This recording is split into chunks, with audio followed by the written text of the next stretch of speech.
मुझे बातें सुनाई दी कि ये पागल हो गया, ये पागलों जैसी चीज़ें करने लगा है, ये बड़ा सा कैप पहन के चलता है, ठीक है, इसके ड्रेस देखो बहुत ही शॉर्ट है, अजीब से जूते पहनता है, ये गंदे कपड़े पहनता है। अच्छा, मतलब मुझे उन लोगों ने इस तरह देखा कि ये डिफरेंट सा हो गया है और ये थोड़ा मिसफिट जैसा लगने लगा है। मेरा नाम सलामत अली है, मैं हुंज़ा से ताल्लुक़ रखता हूँ, ये मेरा गांव है। गिलगित से मैंने तालीम हासिल की, अंडर ग्रेजुएट, मैंने यूनिवर्सिटी पढ़ा वहाँ से। फिर उसके बाद मुझे कुछ स्कॉलरशिप्स मिले, मैं रशिया गया। रशिया में मैंने मास्टर्स की मॉस्को में मास्टर्स करने के बाद फिर मैं यूएस गया, मैंने यूएस में मास्टर्स की।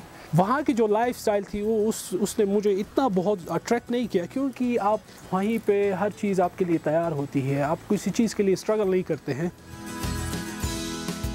यहाँ पे जब मैं आया फिर मैंने सोचा मैं इस चीज़ को डॉक्यूमेंट करूँ और लोगों को दिखाऊँ कि यहाँ की जो लाइफस्टाइल है वो उस लाइफस्टाइल से बहुत ही अच्छा है।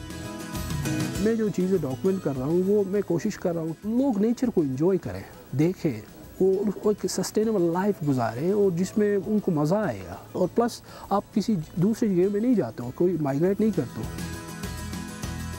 यहाँ पे मैं जो ज़िंदगी गुजार रहा हूँ और जो चीज़ें मैं डॉक्यूमेंट कर रहा हूँ, जो वीडियोस में वो दिखा रहा हूँ, उसमें आपको नज़र आएगा एक हुंज़ा का पुराना हिस्ट्री, जहाँ पे बहुत ही हार्श कंडीशंस थे और ये बहुत ही कट ऑफ था रेस्ट ऑफ द वर्ल्ड से।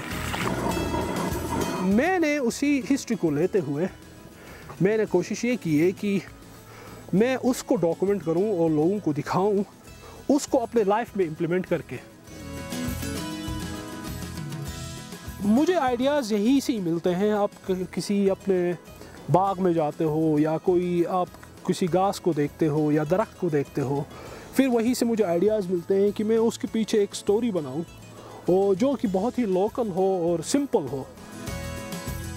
मैंने एक वीडियो बनाई थी जो लोकली हम कहते हैं उसको फेल्स, तो ऑटम ओलिव बेरीज़, वो हमारे पुराने ज़माने में जो यहाँ पे जो लोकल फूड इतना ज़्यादा नहीं होता था, तो लोग गंदम के साथ उसको क्रश करके मिक्स करके फिर अपने रोज़मर्रा ज़िंदगी में उसको इस्तेमाल करते थे एज अ फूड, ठीक, रोटी के साथ। तो मैंने उस चीज़ को डॉक्यूमेंट इसलिए किए, उसमें बहुत सारे एलिमेंट्स थे। एक तो ये कि जो आपका जो फेल्स है वो किसी चीज़ को ज़ाया नहीं करते थे यहाँ, और दूसरा ये है कि उसको अपने कंधे पे चक्की तक ले जाने के लिए आप पूरा आपका एक एक्सरसाइज होता था।